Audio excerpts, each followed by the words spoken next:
José Dirceu, um dos fundadores do PT, no último dia 19 de agosto foi no podcast Inteligência Limitada. Cito uma frase de Sun Tzu para você entender porque eu me torturo vendo isso. Ele fala no seu livro A Arte da Guerra: se você conhece o inimigo e conhece a si mesmo, não precisa temer o resultado de 100 batalhas. Por isso é tão importante que nós tomemos um remédio para enjoo e façamos o sacrifício de assistir esse tipo de conteúdo. Precisamos conhecer o nosso inimigo.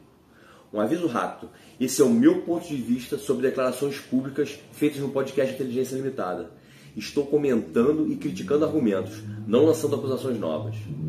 Sou Gilson Sena e se você quiser me acompanhar, se inscreve no meu YouTube, Gilson Sena BR, ou me segue no meu Instagram, Gilson_Sena_BR.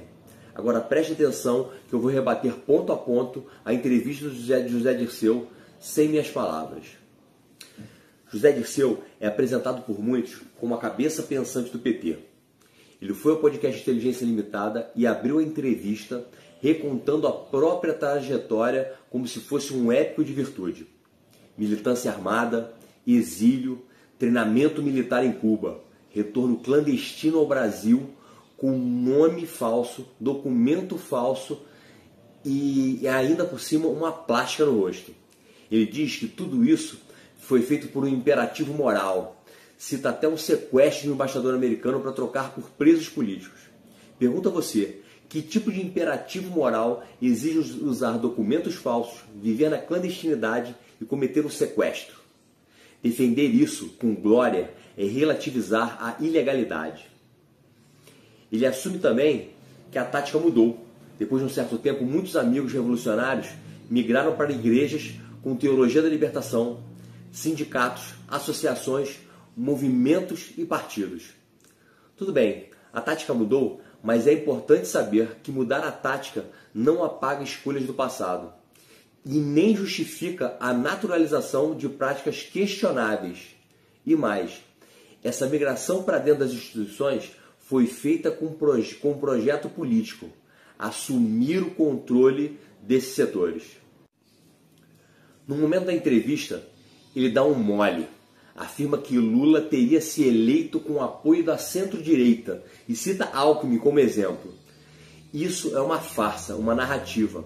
Alckmin não é de direita, filiado ao PSB, Partido Socialista Brasileiro, e que mesmo em campanha teve gestos que ficam distantes da direita tradicional. Ele e Lula até ouviram a Internacional Socialista na campanha, lembra? Isso não é centro-direita, é esquerda. Alckmin, com a sua célebre frase "o Lula quer voltar à cena do crime", só esqueceu de dizer que gostaria de estar com ele. E agora está. Mais grave, ele acaba entregando o Centrão. Em um trecho, ele enumera os partidos da base do governo do Lula. Fala que, tirando o PL, todos os grandes partidos estão com eles: PSD, MDB, PP, União Brasil, e trata tudo isso como se fossem aliados naturais. Não, isso não é centro-direita, é o sistema, é o centrão. É isso que faz o Alcolumbre e o Mota serem presidentes das casas do Congresso hoje. Quando você coloca MDB, PSD, PP e União Brasil no mesmo saco de aliados históricos da esquerda, você revela o preço da costura, conchavos, troca de poder, acomodação de interesses. Dá para confiar? Eu pergunto, dá para confiar em MDB, PSD, PP ou União Brasil? Sim, existem membros desses partidos que jogam com a gente, mas o que se vê na prática é um rodízio de interesses e acordos que pouco tem a ver com o interesse público. Ele também faz aquela cena de elogiar o passado, chega a enaltecer Getúlio Vargas, e logo depois chama de ditadura o período de 1937 a 1946. A não ser que ele ache que ser ditador é legal. Quando fala do Plano Real e do FHC, ele critica e depois elogia. Aspas para José Dirceu: "O nosso Fernando Henrique", disse ele. Quando ele fala "nosso Fernando Henrique", ele entrega que o FHC sempre foi de esquerda. Fernando Henrique sempre foi do PSDB, Partido Social Democrata Brasileiro. A social-democracia é esquerda e se você duvida disso, digite no seu YouTube Brasil Paralelo, o Teatro das Tesouras e assista esse documentário. Sobre a Lava Jato e sua cassação, Dirceu tenta transformar tudo em narrativa de vítima, que não teve presunção de inocência, que foi condenado pela mídia, foi indultado e perdoado. Atenção, ser indultado não equivale a ser inocentado, e reduzir grandes operações a teorias de conspiração é conveniente, é uma forma de negar a importância da investigação e da prestação de contas.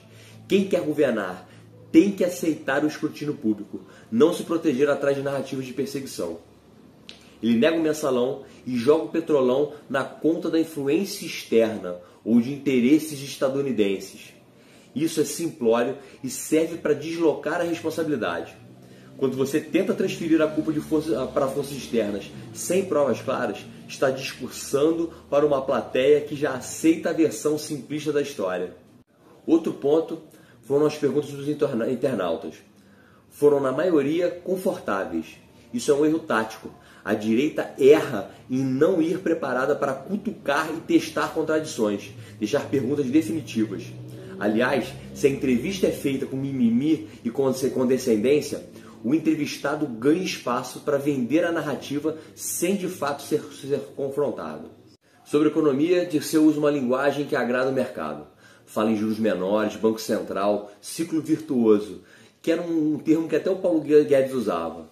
Bom, se a intenção é reduzir os juros, ótimo, mas onde está o plano para conter a inflação, para evitar que promessas populistas virem uma conta amarga depois? Falar bonito sobre juros sem mostrar compromissos fiscais e medidas concretas é conversa fiada. Pergunta se ele falou em algum momento em diminuir os gastos do Estado. Ele também criticou as privatizações e quando ia falar de Zema foi cortado. Mas para quem é conservador liberal, eu digo, o Brasil precisa rever o plano de Estado em muitas estatais. Privatização bem feita, com transparência e controle, é a solução para tornar o Estado mais leve e acabar com o aparelhamento. Se concorda com a minha leitura, curta e compartilhe esse vídeo com quem precisa ver o outro lado da história. Ouça a entrevista na íntegra e tire suas próprias conclusões. Inscreva-se no YouTube Gilson Sena BR e siga o Instagram @Gilson_Sena_BR.